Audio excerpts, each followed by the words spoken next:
पूर्ण परम ब्रह्म ज्योतिस्वर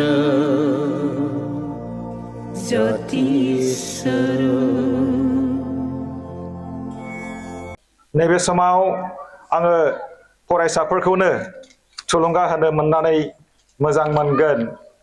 रत्नाकर दैसुनि बाथ्राखौ जों बयबो गोसोआव लानांगोन। बिथाङा मा सोलोंदों?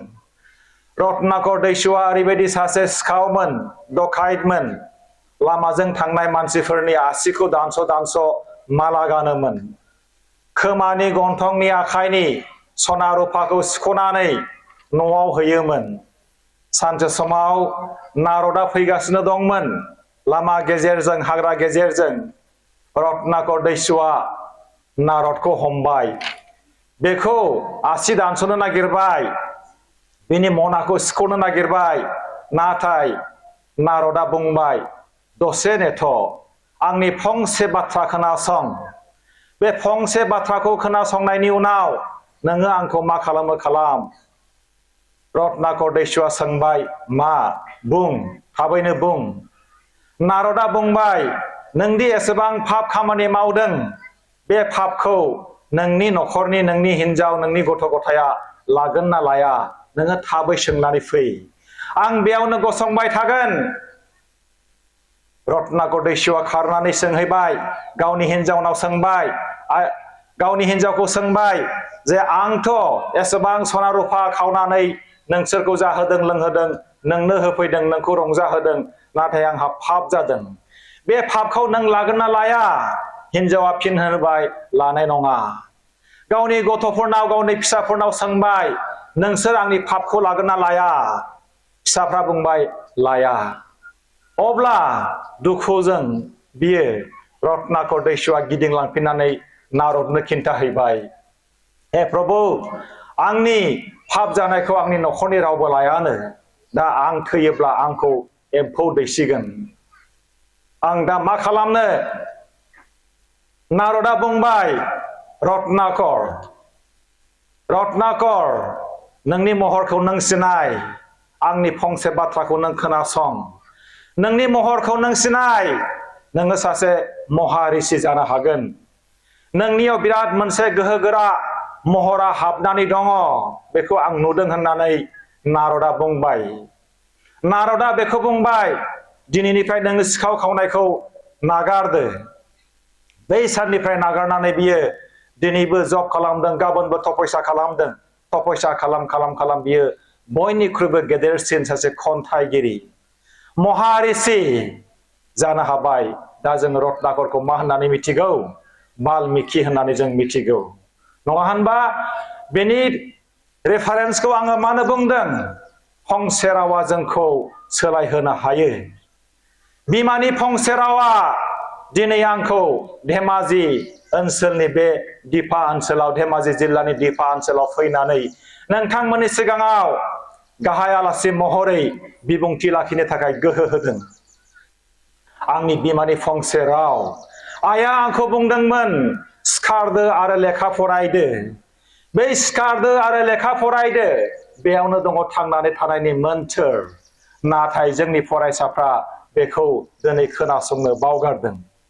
मेल बेखेवगिरि बिथाङा जाय बाथ्राफोरखौ बुंलांबाय, आंहा गासिबो गोसोआव दङ।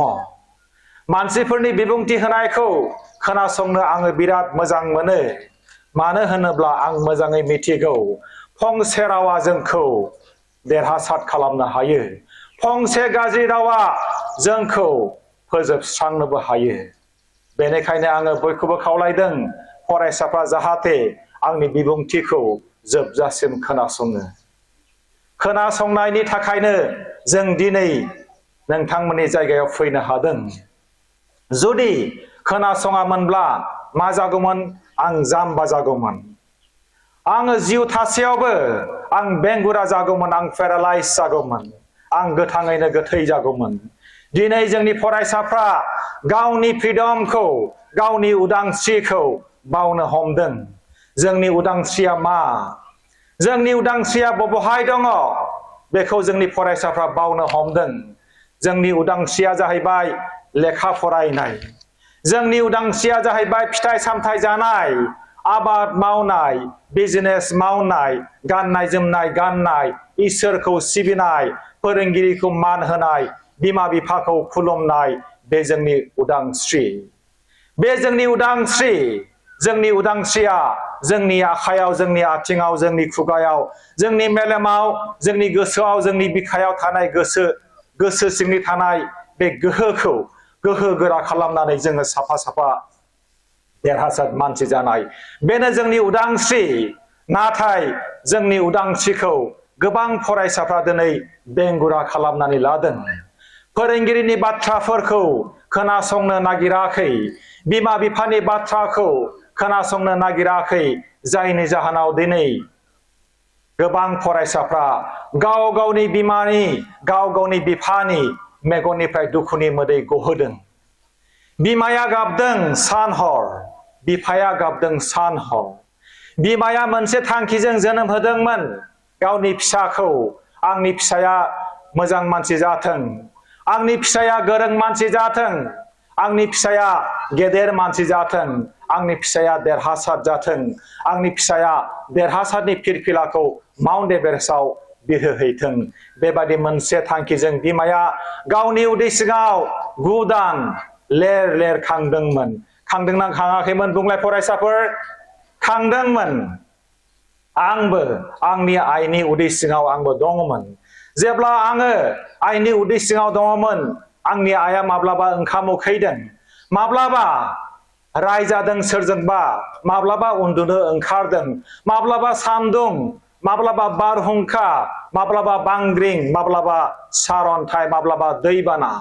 ओरैबायदि दुखु खस्थजों आंखौ रैखाथि होदों जोंनि बयनिबो बिमाफ्रा उदै सिङाव थानाय गथ'खौ रैखाथि होयो गासिखौबो नेवसिनानै सान्दुं अखा बारहुंखा दैबाना गासिखौबो नेवसिनानै उन्दुनो ओंखारनाय ओंखाम उखैनाय गासिखौबो नेवसिनानै उदै सिङाव थानाय गथ'खौ रैखाथि होयो जोनोम होनाय बाथ्राया एसेबां गोरलै नङा जेब्ला जोनोम होगोन सासे बिमाया बेसेबां खस्थ जायो बिमाया बेसेबां सायो बेसेबां दुखु मोनो जोंनि फिसाफ्रा जोंनि फरायसाफ्रा बिमा बिफानियाव सों आयै फिसा जोनोम होनायाव बेसेबां दुखु मोनो सों ओंखाम जानायाव सों साहा लोंनायाव सों ज' थानायाव सों आयै नोंनि थांखिया मा नों आंखौ मानो जोनोम होदोंमोन मोजाङै सों मोजाङै बुंगोन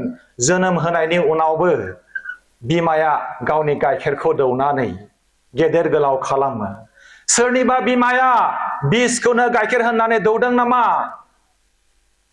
थगायदों नामा थगायफेराखै नाथाय जोंनि फिसाफ्रा दिनै गाव गावनि बिमा बिफाखौ थगायनो लादों जोंनि फिसाफ्रा जोंनि फरायसाफ्रा बिमा बिफाखौ थगायदों फरायसालियाव थांनो होननानै गुबुन जायगायाव थांदों दिनै फरायसाफ्रा गोथाङैनो बेंगुरा जादों जोंनि फरायसाफ्रा फरायनायफोरखौ आद्रा ससेयावनो नागारनानै मेगन थासेयावबो खाना जादों आखाइ थासेयावबो खंगा जादों आथिं थासेयावबो लेंग्रा जादों जिउ थासेयावबो गोथै जादों जोंनि फरायसाफोर जेब्ला आङो फरायबाय थादोंमोन अब्ला आंबो आंनि उदांस्रिखौ बावगारदोंमोन बिमानि खस्थ होनाय बिमानि फोरोंनाय बिमानि बै जोनोम होनायाव खस्थ जानाय बेफोरखौ आंबो बावगारदोंमोन आंनि उदांस्रिया मा बेखौबो आं बावगारदोंमोन अरुणाचल प्रदेशआव आङो 2 मास लेबार मावहैदोंमोन अरुणाचल प्रदेशआव आङो हाजो जावखानानै लामा बानायहैदोंमोन अरुणाचल प्रदेशआव थांनानै आङो ट्राकनि लेबार जादोंमोन अखानायब्लानो बै दैमा सेराव थांनानै ट्राकआव बाला दिखांनाय माब्ला बाला दिखांगोन माब्ला रुटि पुरि मोनजागोन माब्ला उन्दुनो मोनगोन माब्ला ओंखाम मोनजागोन खालि बेनिल' सिमांमोन ट्राकआव थांनानै लेबार मावनाय ओंखाम जानाय ट्राकआव लेबार मावनाय ओंखाम जानाय खालि बेखौल' साननो आं लाबायमोन बेनिफ्राय जेब्ला आङो न'आव फैफिनो आरोबाव मेघालयआव आङो 2 मास खैला जावहैदोंमोन मास मोनसे आं खैला जावदोंमोन मास मोनसे आङो हटेलाव काप प्लेट सुदोंमोन आंनि आखाया जिगुन जादोंमोन आंनि सिमांखौ आङो बावदोंमोन आं सोर आंनि महरा मा बेखौ आङो बावदोंमोन आइनि सिमाङा मामोन बेखौ आङो बावदोंमोन आयादि आंखौ गाइखेर दौनानै फेदेरदोंमोन खांदोंमोन बेखौ आङो बावनो लाबायमोन आंहादि उदांस्रि दङ लेखा फरायनायनि आंहादि उदांस्रि दङ मोजाङै उन्दुनायनि आंहादि उदांस्रि दङ इसोर सिबिनायनि आंहादि उदांस्रि दङ मोजां मोजां गाननाय मोजां मोजां जानाय मोजां खामानि मावनाय बेफोर सिमांखौ आङो बावगारजोबदोंमोन नाथाय फरायसाफोरखौ आङो बुंगोन जोंनि आखायाव जायबादि फ्रिडम दङ जोंनि गोसोआव जि फ्रिडम दङ बेखौ जों माब्लाबाबो बावगारनो नाङा जेसेबांखि बारहुंखा जेसेबांखि दैबाना जोंखौ लाखिनो हानाय नङा जों देरहासार जागोन ओंखाम उखैनायाव जुदि गाबबाय बायोब्ला जेबो मुलाम्फा गैया दै गांनायाव गाबबाय बायदोंब्ला जेबो मुलाम्फा गैया रावबो नोंखौ नायसन फैनाय नङा नों जुदि हाखराव गाब्रयोब्ला नोंखौ रावबो बोखांफैनाय नङा ओरैबायदि सम मोनसे फैगोन बेनिखायनो ओंखाम उखैयोब्ला सहायनांगोन दै गाङोब्ला सहायनांगोन हाखराव गाब्रयोब्ला हारसिंनो सिखारनांगोन मोनसे थांखिजों बे थांखियानो जाहैबाय आङो आगान गोलाव गोलाव सुरगोन आंनि थांखियाव आङो सौहैगोन उत्तराखन्डआव जेब्ला 46 सा लेबारारफ्रा बै खरंआव हाबनानै लामा गोथे जादोंमोन 16 सान 17 सान बिसोरो खरं सिङावनो थादोंमोन जों बायदि बिसोरो हां मोनाखैमोन जों बायदि बिसोरो उन्दुनो मोनाखैमोन 16 सान 17 सान बिसोरो गाबबाय बायदोंमोन होसिख्राव गाबदोंमोन ओंखाम मोनजायाखैमोन 17 साननि उनाव बै 46 सा लेबारार्सफोर बिथांमोनहा बाहेराव फैदों बाहेराव फैनानै बिथांमोनहा इसोरखौ खुलुमदों हे आफा इसोर नोंथाङा जोंखौ रैखाथि होबाय सासेबोथ' थैयाखै ओंखाम उखैनायाव मानसिया थैया ओंखाम उखैनानै मानसिया दुखु जानांगौनि जेबो गोनांथि गैया जोंनि थांखिया ओंखाम जानाय नङा जोंनि खामानि मावनाया बोथिसे ओंखाम जानायनि थाखाय नङा ओंखाम उखैब्लासो जों ओंखामखौ जानांगौ जायो जोंनि थांखिया थांनानै थासान्दियाव थांनानै थानाय जेब्लासिम जोङो थांनानै थागोन अब्लासिम जोङो थांनानै थानांगोन नाथाय माबायदि थांनानै थागोन फेग्रा मुवा जानानै नामा फरायनायखौ नागारनानै नामा उन्दै बैसोआव हाबा जानानै गोदाव सोराव जानाय नामा नङा जाय मानसिया फेग्रा मुवा जागोन बेखौ गोथाङैनो बुथारगोन फेग्रा मुवाया जाय मानसिया फरायनायखौ आद्रा ससेयाव नागारगोन गोथाङैनो गोथै जागोन बै फरायसाफोर बेखायनो आङो बुंदों जेसेबांखि सारन्थाइ गावा मानो जों थाखुमानो जों सोलोंनांगोन जेसेबांखि दैबाना फैया मानो जोङो सानस्रिनो जों सोलोंनांगोन जेसेबांखि बारहुंखा बारा मानो जों हमथानानै जोङो थानो सोलोंनांगोन थाखुमानो जों सोलोंनांगोन जेसेबांखि गोहोगोरा बांग्रि जाया मानो जों सोलोंनांगोन थाखुमानो थाखाय गावखौ जोङो रैखाथि होनो थाखाय फरायसाफोर आं थैयोब्ला गरदसे दै आं मोनलोंनाय नङा आं थैयोब्ला आंनि आइया गाबगोन आंनि आफाया गाबगोन बोराय जानानै थैयोब्लाथ' बे मिथिंगानि नेमखा नाथाय गेजेर खन्दआव जुदि आं फासि नांनानै थैयोब्ला आंनि आइनि आंनि आफानि बिखाया गावगोन दुखुनि मोदै गगोन बेनिखायनो इसोरा जिउखौ जोंनो होदों बे जिउखौ जोङो खुलुमनानै मोना बे जिउखौ जोङो बायनानै मोननाय नङा बे जिउआ जोबोरै बेसेन गोसा बेनिखायनो फरायसाफोर गावनि जिउखौ माब्लाबाबो आद्रि खालामनो नाङा जोंनि थांखिखौ जाफुंसार जाहोनो थाखाय जोङो फुंनि 9 बाजिसिम उन्दुयोब्ला जोङो उथ्रिसार जानाय नङा जोंनि थांखिखौ जाफुंसार जाहोनो थाखाय जोङो फुंनि 4 बाजियाव फुंनि 3 बाजियाव फुंनि 4:30 रिंगायाव जोङो सिखारनांगोन जेसेबां हायो एसेबां थाब सिखारनानै जोङो प्लेग्राउन्डआव जों थांनांगोन जाय मानसिया फुङावनो सिखारनानै प्लेग्राउन्डआव थांनो हागोन बैसो ट्रफिखौ मोननो हागोन। देरहासारनि ट्रफिखौ नांगौना नाङा? सोर फरायसानो नाङा आखाइ थिखां। बयनोबो नांगौ। देरहासारनि ट्रफि, देरहासारनि सार्टिफिकेट जों बयनोबो नांगौ। बेनिखायनो जोङो फोथाराव जों थांनांगोन। लाइब्रेरियाव जोङो थांनांगोन। जाय जायगायाव जोङो सोलोंनो हायो बै जायगायाव जोङो थांनांगोन। खेबसे जुदि फेलें जायोब्ला बेयो जोबथा नङा। खेबसे फेलें जानाया जोबथा नङा। सोरबा थार्ड डिभिजनाव मेट्रिक पास जादोंब्ला दुखु मोननांगौनि जेबो गैया। सोरबा थार्ड डिभिजनाव हायार सेकेन्डारि पास जादोंब्ला गाबनांगौनि जेबो गोनांथि गैया। एपीएससी परीक्षा होनानै अफिसार जानो हायो। थार्ड डिभिजनाव पास जायोब्लाबो मात्रल' ग्रेजुवेट जानांगौ। बिदिन्थि दं जोंहा क'क्राझारनि सरन नार्जारि होननाय सासे फरायसा, बिथाङा मेट्रिकआव थार्ड डिभिजन पास जादों। थार्ड डिभिजनाव पास जानानै बिथाङा दिनै सासे अफिसार जानानै दङ। हाजार हाजार थाखा बिथाङा खामायदों। बिथाङा दा अख्रां सा सा बिरगासिनो दङ। अख्रां सा सा बिरनो सोर लुबैया? आखाइ थिखांलाय। बयबो लुबैयो।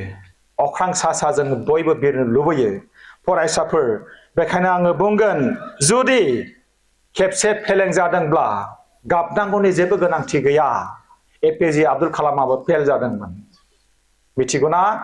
नाथाय जोङो मिथिनांगोन जों माबोरै उथ्रिसार जानो।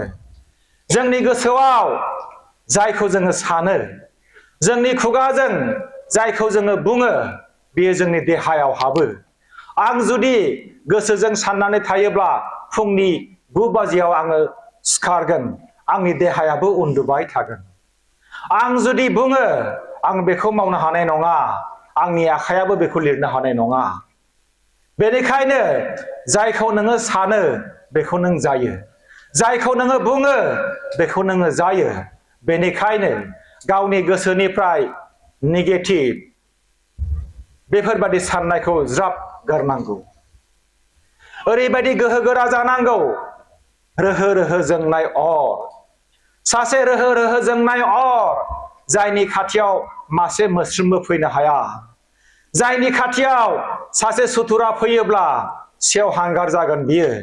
बेनिखायनो फरायसाफोर, गावखौ ओरैबायदि गोहोगोरा खालाम, ओरैबायदि रोहो रोहो जोंनाय अर खालाम। सोरबा जुदि नोंखौ मिनिदोंब्ला बियो खामग्लिगोन। सोरबा जुदि नोंखौ अपमान खालामदोंब्ला बियो खामग्लिगोन। सोरबा नोंखौ रायदोंब्ला बियो खामग्लिगोन। स्वामी बिवेकानन्द बिथाङा बुंदोंमोन, मानसिफ्रा मा बुङो बुंनो हो, नोङो नोंनि आथिङाव गसंनानै था।